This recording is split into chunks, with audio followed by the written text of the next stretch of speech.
कल इसी ने उस बच्चे की मृत्यु की थी। देखिए इनोसेंट बन के बैठा हुआ है ये।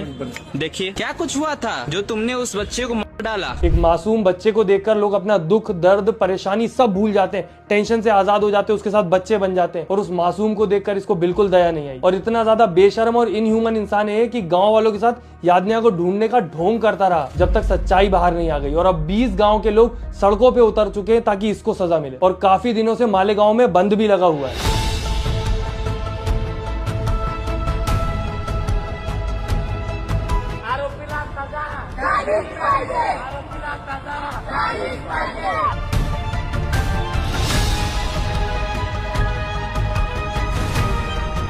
बाकी अभी तो महाराष्ट्र के स्टेट वुमेन कमीशन वाले इस केस को क्लोजली मॉनिटर कर रहे हैं और इसको फास्ट ट्रायल के लिए भी डाला गया है। सॉरी, डाला नहीं गया, प्रॉमिस किया गया है। मतलब इस केस को हाई कोर्ट में यूजुअल केसेस के मुकाबले जल्दी सॉल्व किया जाएगा। लेकिन ऐसे केसेस इंडिया में कोई नई या अलग बात नहीं है। आप मेरे चैनल पे भी अगर जाके देखोगे आपको ऐसी काफी सारे केसेस से रिलेटेड वीडियो मिल जाएगी, क्योंकि ऐसा कोई भी केस आता है जिसपे कोई ध्यान नहीं दे रहा है और जो जरूरी है सबको पता लगना, मैं वैसे हर केस पे वीडियो बनाने का ट्राई करता हूँ। और अगर आप अभी देखने बैठोगे तो शायद ही कोई ऐसा केस होगा जो उन सब में से सॉल्व हुआ होगा। शायद ही किसी क्रिमिनल को डिजर्विंग सजा मिली होगी और ज्यादातर तो अभी शायद जेल में भी नहीं होंगे। 4 साल 6 साल हर उम्र की लड़की के साथ ऐसे शारीरिक शोषण की न्यूज हमारे सामने हर कभी आती रहती है और ना जाने ऐसे कितने केसेस हैं जो कि अनरजिस्टर्ड रह जाते हैं, जिनके बारे में हमें पता तक नहीं चलता। ना जाने कितनी यादन्यां ऐसी होती हैं जिनकी आवाज पुलिस या कोर्ट तक पहुंचती ही नहीं है। वो तो इस केस में फिर भी पब्लिक आउटरीच की वजह से प्रोमिसेस मिल गए, वरना केसेस के बारे में बात ही नहीं होती। बाकी ये प्रॉमिस फुलफिल हो इसके लिए उनके ऊपर प्रेशर बनाना पड़ेगा। उसके लिए इस वीडियो को जरूर शेयर कर देना,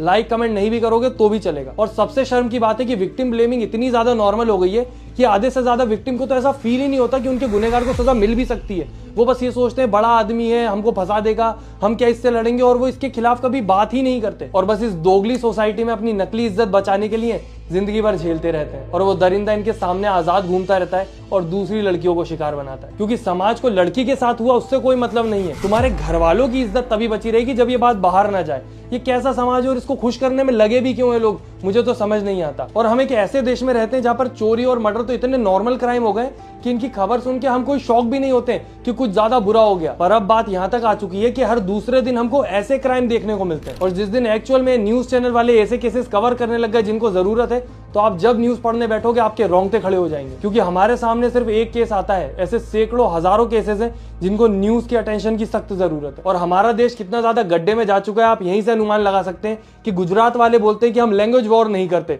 साउथ वाले बोलते हैं कि हम कास्ट बेस्ड डिस्क्रिमिनेशन नहीं करते, महाराष्ट्र वाले बोलते हैं कि हमारे यहाँ पे गन वॉयलेंस नहीं होता। लेकिन कोई भी ऐसी जगह, स्टेट, शहर, गांव नहीं है जहां पर बोल दें कि हमारे यहाँ वुमेन के साथ